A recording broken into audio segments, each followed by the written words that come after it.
my name is Julia and welcome to my channel, Little Blue Bookworm. Today I have my October TBR. So since I posted really late last month, I obviously didn't have a chance to finish most of the books. Also, I dropped a lot of them because there's a bunch of swearing. I dropped Ninth House, In Unkindness of Magicians, and Atlas 6 because unfortunately they all had really severe swearing. However, I am still reading The Night Circus and I finished Rebecca. I am considering dropping Sisters Red as well just because it doesn't look that good. There's nothing wrong with it other than that, but I have a really long list for this month and I'm really excited for all these books that I'm going to talk about and I'm really hyped up for them. So I want to spend as much time as possible on these books, so I might put Sisters Red on hold, maybe drop, probably not. I probably won't drop it. I might just save it for next year. I also will be posting a review for Rebecca sooner or later. I still have to edit it and it takes a long time, so we'll see when I actually get it out. Okay, so without further ado, let me go get my books.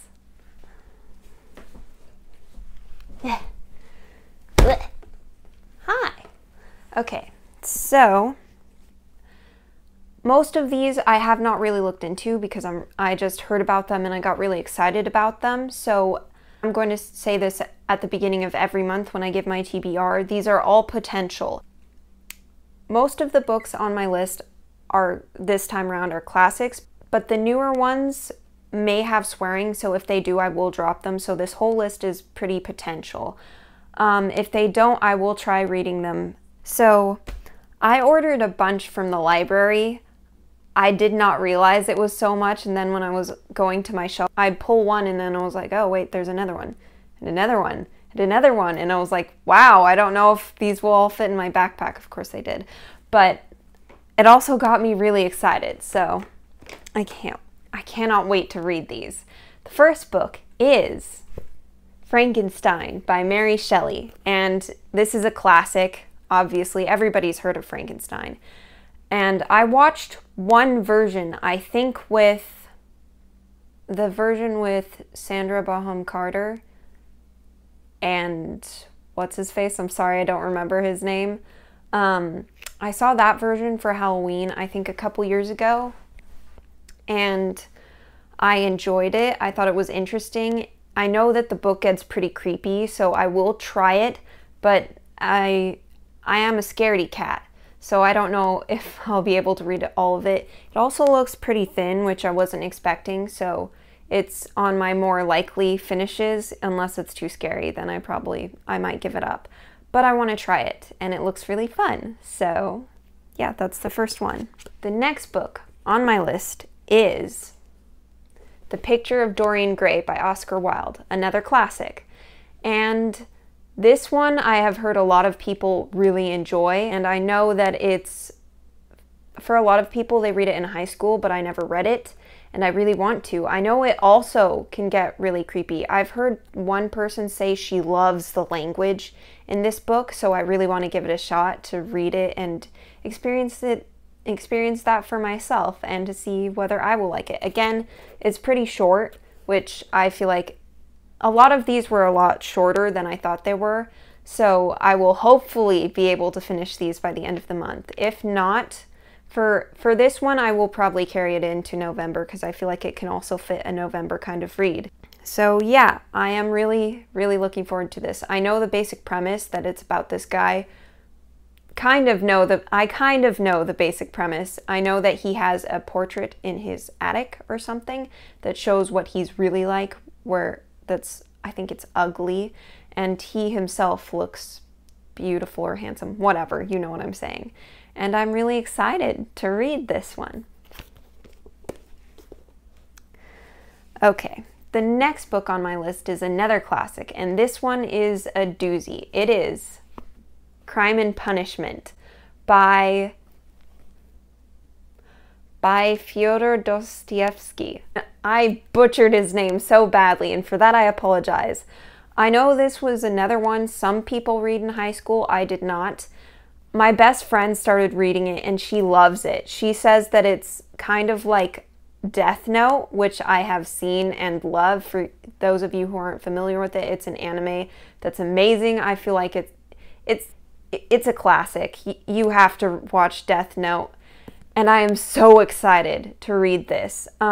I rented it from the library, I think a few months ago, after hearing my friend say that it was like Death Note. And I got it, and I never really read it, and then I had to return it, so I never ended up reading it. I got a different edition back then. It was hardback, and at first I was kind of disappointed that I got this edition, but I was feeling the pages, and I was like, wow, they feel so soft, and I do love paperbacks, so I'm excited to read it. And I don't know if you can see, but the cover does look pretty cool. Also, this is an almost definite read. It's the only one I'm definitely going to try and finish by the end of the month, because my best friend and I are also watching this other show, and in it they have this character who is kind of modeled after the story of Crime and Punishment, and I want to read this so I don't get any spoilers when I watch the show. So yeah, there are also a lot of pages, but I'm still going to try and finish it. Again, I don't have that much time, so we'll see if it actually happens, but I'd say this is the most likely one to finish. Since the past few have been classics, I'm not going to drop these because I'm pretty sure they're clean. The next book on my list is This Side of Murder by Anna Lee Huber. And this one I have heard nothing about. It's, I think, a part of a series about, I think the main character is called Verity Kent. It's like, says a Verity Kent mystery. This is the first book in the series. I have not read this series. I have not heard anything about this series. When I was ordering all these other books, I saw it on my library website as like a recommendation, and I loved the cover. Not this one, it showed like a book, one of the future books of the series, and I loved the covers, and it looks fun. I like that it looks like a different time period, so I want to check that out and see whether I like it or not. It looks like it's going to be like a murder mystery. I know nothing about this one. The back says, England, 1919. Verity Kent's grief over the loss of her husband pierces anew when she receives a cryptic letter suggesting her beloved Sidney may have committed treason before his untimely death. Determined to dull her pain with revelry, Verity's first impulse is to dismiss the derogatory claim. But the mystery sender knows too much, including the fact that during the war, Verity worked for the Secret Service, something not even Sidney knew. There's more to it, but I'm not going to read the entire thing. So yeah, it looks interesting. This, if it's boring, I might drop it because everything else looks really fun, but I want to give it a shot.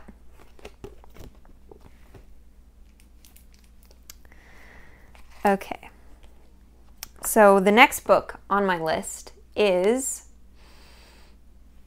Pumpkinheads by Rainbow Rowell and Faith Erin Hicks.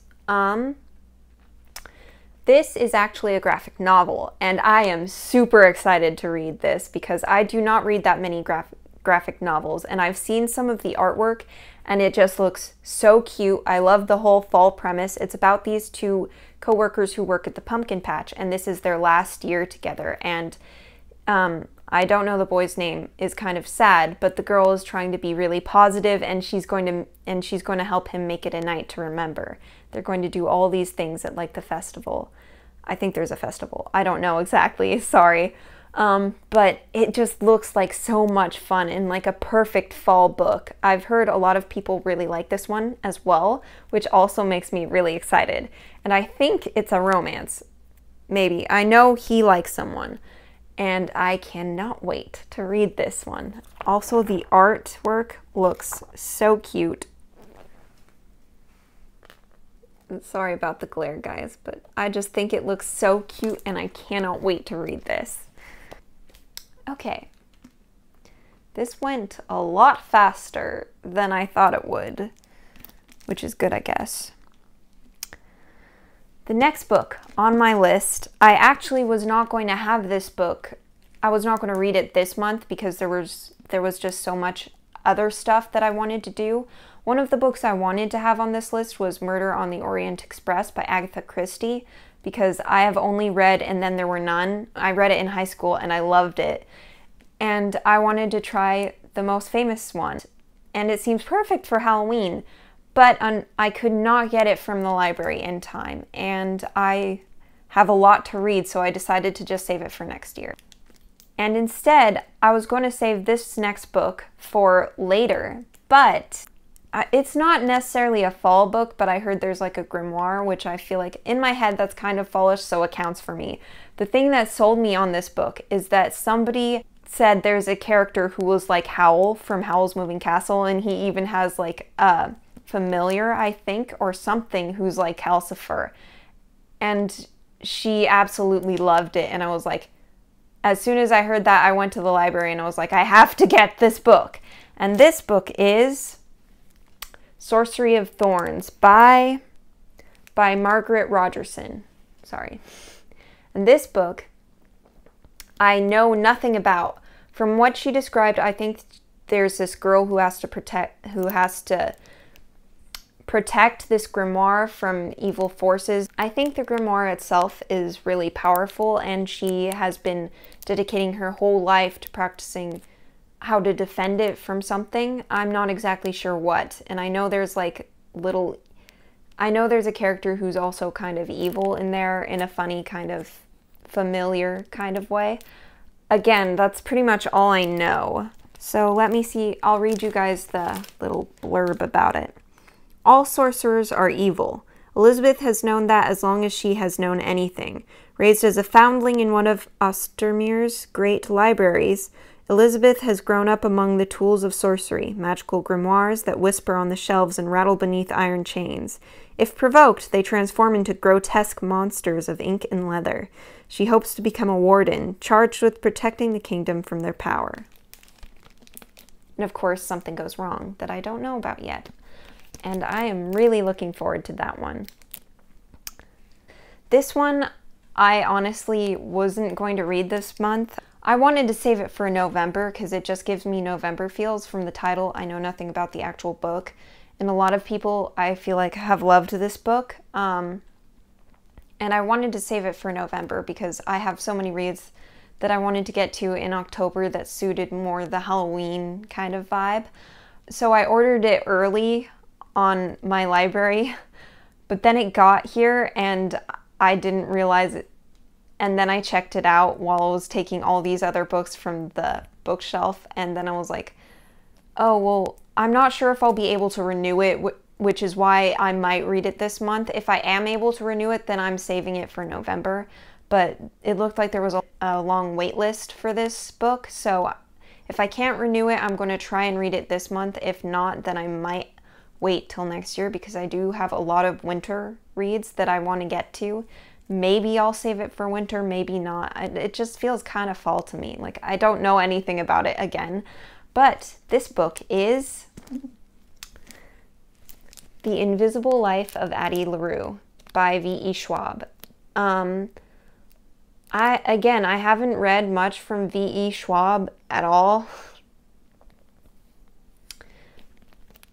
I've read one of her books. I tried to read another one and it had swearing. So again, and if there's swearing in this book, I'll have to drop it. So if you guys know, please tell me.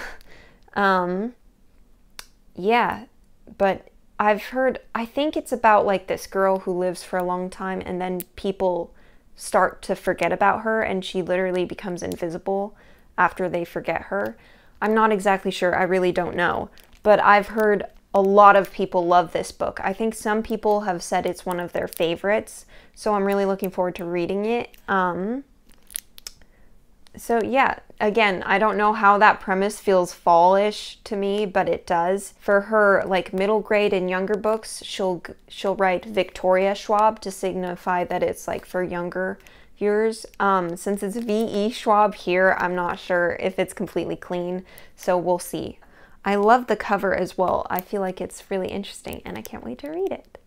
That is my October TBR. Please like, comment, and subscribe, and please let me know what is on your reading list this October. Is there anything you're really looking forward to? I hope you guys have a wonderful week, and I'll see you next time.